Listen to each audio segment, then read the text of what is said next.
Also, he cannot, before you start asking questions, I'll warn you, he cannot talk about operational details. Kaya pag bigla kaming sasabat at sasabihin namin wag siyang sasagot, that's because it's still ongoing.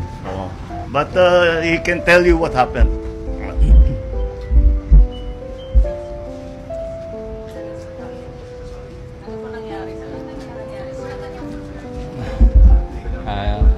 Good morning po.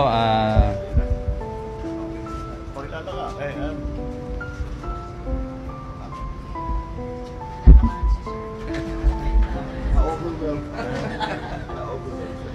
Alam mo sa training sa military at saka sa police, walang training para makakaharap sa press. Kahit kumarap sa bala, kaya namin, pero kumarap sa press. So, magandang umaga po sa ating lahat, sa ating mahal na Pangulo, Sir, sa lahat mo narito.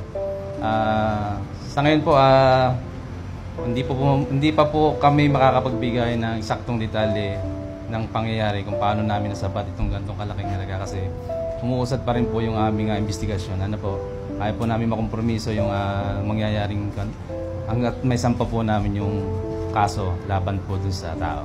Yun lamang po at maraming salamat po.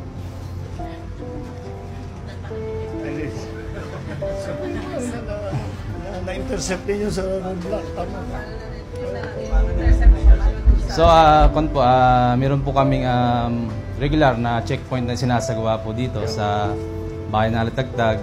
So, as part of intensified crime prevention. So, part of it, pina-flag down po namin yung mga sasakyan kung mayroong suspicious po. So, yun po, sinasubject po namin for inspection po. So yun po, kagaya po na nangyari dito po sa pangyayaring ito, yun po ang naging resulta, nasabat po namin yung ganito kalaking halaga po ng shabu po.